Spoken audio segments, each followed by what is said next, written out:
So let's have a look at the VMware industry. So VMware company itself. So it was established in 1998, and you can see this timeline. And it went public in 2007. So 9 years after it's was established. And okay, here's some Russian language guys for you. So, but basically, if you go to this website, Wikipedia and VMware, so you can read much more information about this particular business. Okay, I took slide from their website. Okay, and you can see that they have a few major segments, and also they have a lot of offices in different parts of the world. So the company is global.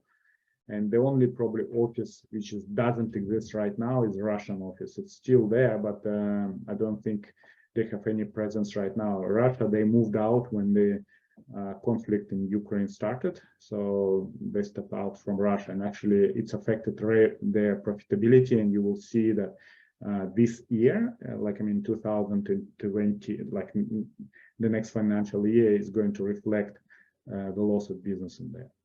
Okay.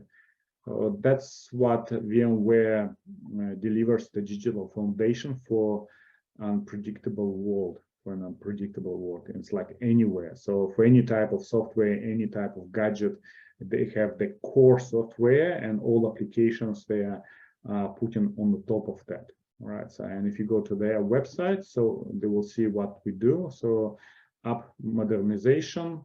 After that, the cloud, they enable you to build, run, manage, connect, and protect all of your apps on any cloud. And networking, okay, so connect different apps, and security, data workspace, and talk cloud. All right, so these are the major direction where the company developing itself, but they have a lot of smaller projects where they're testing the market, and if they find something interesting, so probably they can move there, or at least to have a separate branch in their business which are going to develop in this area. So this is the company itself. If you go to Investopedia, that's what probably you will find it there. So it explains in more details how it was established, when there were different mergers and acquisitions, when it was changing names, and then you get better perspective about what kind of business it is. All right. So let's have a look at value line and what we can see here. The price here, $113. In reality, it's now $107. P ratio 17. At the moment, it's around 16, between 16 and 17. And the projections from value line for the future growth of these shares for 18 months, it's going to be between somewhere. It can vary between 91 and 188. All right. So the midpoint of this range is $140. So it's 25% higher of the current price, even more than 25, because that number is calculated from 113, and now it's 107, so $5 less, about 5% less. So we have about 30% upside potential until the midpoint of this range, 18 months range. If we go for 3-year, 5-year period, so we even have better projections. So the price is expected to be between $230 to $340. So it's quite a huge growth, more than 100% on a low scale, 200% on a higher scale. Right, so from 90 to 32% on an annual basis, which is pretty good. Now, although you see all these numbers, value line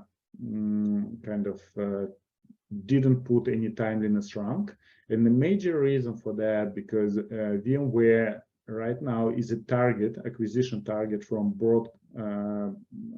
another company, and we might see if at the moment government is reviewing their deal, and if the government is happy with that deal, so Broadcom is going to buy VMware for $140 per share, right? Or they can give 0.25 of the share of their company, Broadcom, right?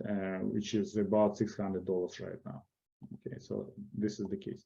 So that's why we have, despite the company can grow and achieve certain level of price in the future as a business, but also we have a very, very high probability of that Broadcom announces that, okay, fine, we're buying it. And the final decision has to be, like at least what was discussed previously, has to be made before the end of financial year 2023. So it's going to be about October 2023.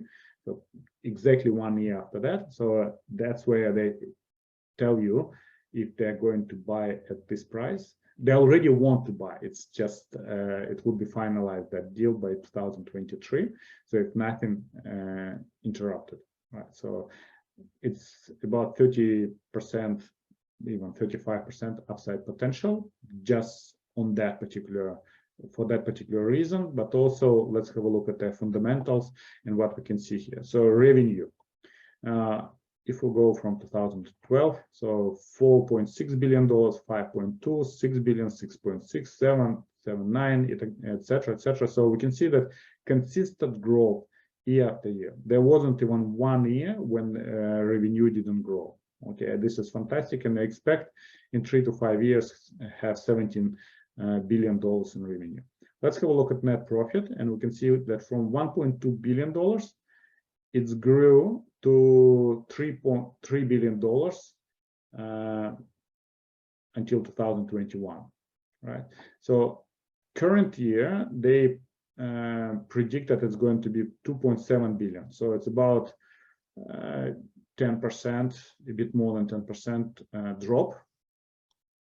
And part of that is attributed to the fact that they moved their business from Russia. So they lost that particular business.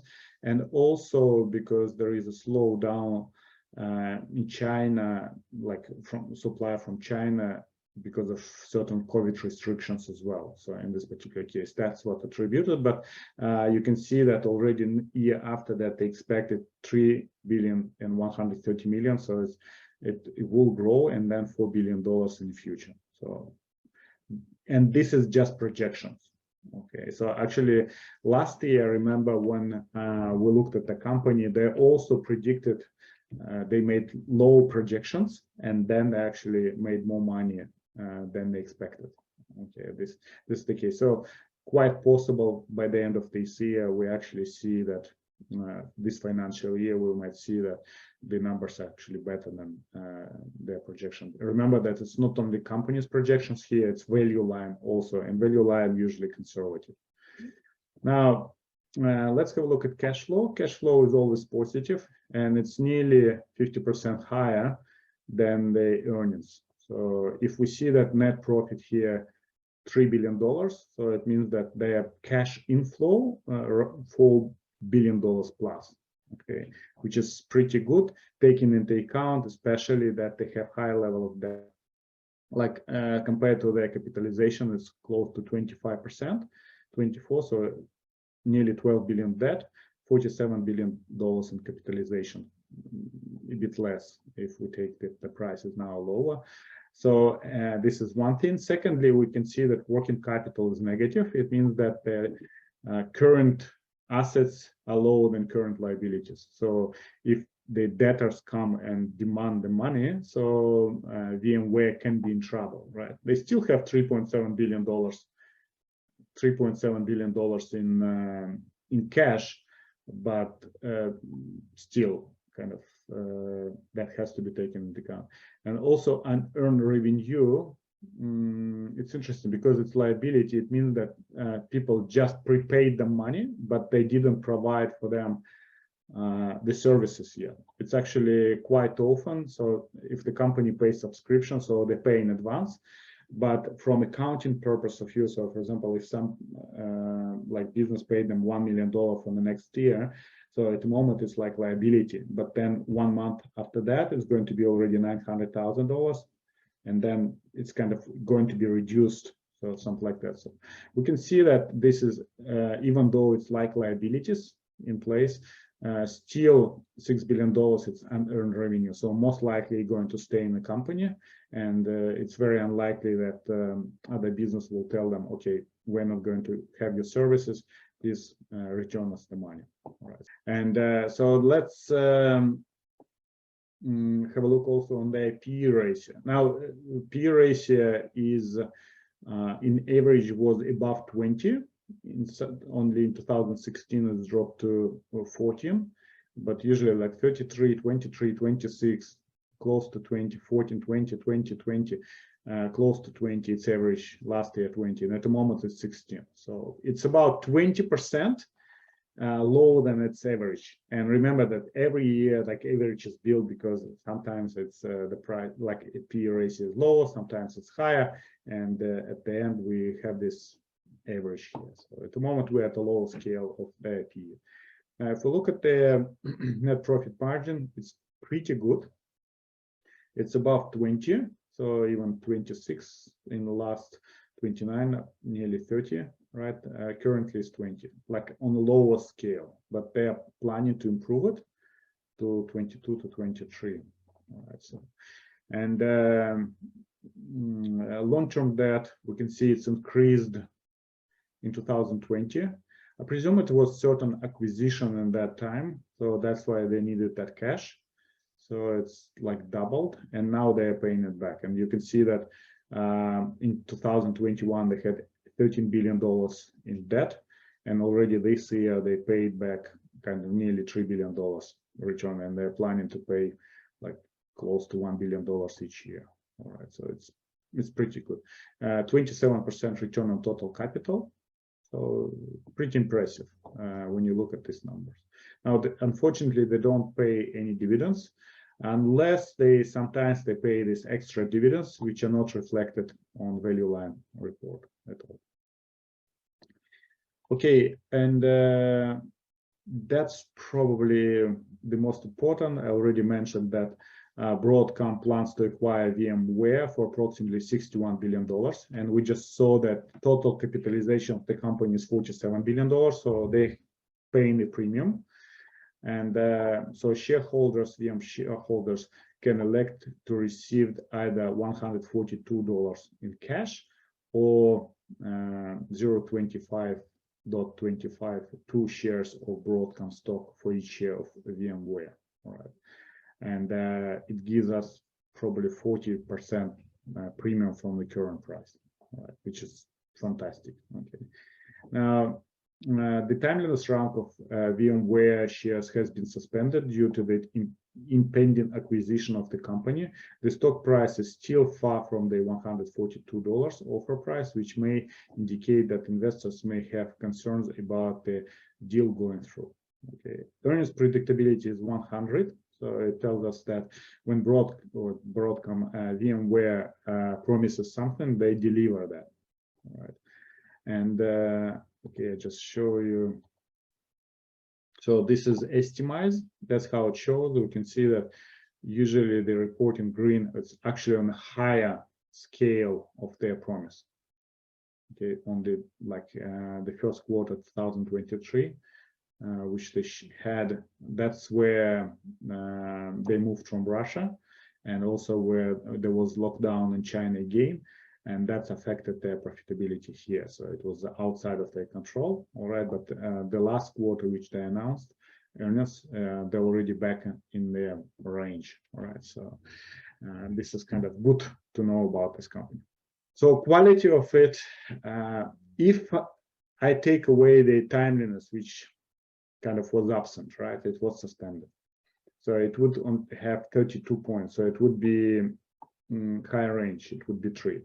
But I put timeliness back from the main reason that this company has potential to grow nearly 30% on an annual basis. So it's pretty impressive. So usually value line gives companies like that timeliness, one of the best timeliness. It would be 1, so which will give total points 8, right? So it would be 1 or 2 timeliness normally, so it creates value of 4. All right, so that's why I left it like that in order not to kind of have wrong kind of calculations in this particular case. So what about price analysis of VMW? So the way we do it, just to remind you again, so we take the highest prices during the year, calculate, add them together, and get the average. So $168, it was an average high during last 5 years, and the average low, we do exactly the same. It was $101, so in average. And then average earnings during the last 5 years was $6.40. So when we try to just evaluate it and get the what's the highest PE ratio, and PE ratio is 26, highest PE ratio when everything is rosy, great, fantastic, right? Investors pay 26 times of the earnings. And if we believe that usually people pay it when everything is good, right? So, and if the company achieves what they promise and make 955 as they promise in 3 to 5 years, so most likely company can achieve 26 multiplied by 955, $249. So it's somewhere in the range that value line is telling, even more conservative if we compare to value line estimates. Now, if we go for lower PE ratio, so if we divide the lowest average price and divide it by earnings, so we get PE ratio 15, like close to 16, multiplied by the last year earnings, and we get $114. Right? So this is the range where the company price can be within the next 3 to 5 years. So what we can do, of course, it can go outside of these ranges, but this is probability game, right, guys? So what we do here, because the current price is lower than the lowest probable price, it's 107. So that's why we're getting it's like the best score, like 43. Right, so it is an undervalued company. The only place where we're losing points, it was sales versus earnings. Remember, we were discussing that it's much better when the sales growing, earnings growing, but earnings growing faster than sales. So, for example, earnings grow, say revenue grows by 5%, and earnings like net profit growing by, for example, 7%, right, faster. But in this particular case, it's vice versa. Revenue grows faster than earnings growth, but both of them growing, which is pretty good. Now, another point of concern which we have to take into account that tangible book value is minus 23, so it's negative 23. And again, remember in the very beginning, I told you that a lot of companies in these industries, they have very high goodwill. So exactly the same story with VMW. I'm just going to go back and just have a look what value line is telling. The book value is actually negative here. Even tangible book value is negative because value line, that's what it showed. And something happened here. We can see it because it was tangible book value was 21. And then it's become like 0 2. So it seems like they sold some assets. Okay, this is one of the case, could be when the book value goes that low. Okay, so something like that, or they pay huge dividends. That could be the case as well when they get rid of certain cash and the book value drops. Okay, so that could be the one of the cases what probably I would go and look at detail, like in more details, if I want to know specifically what happened there.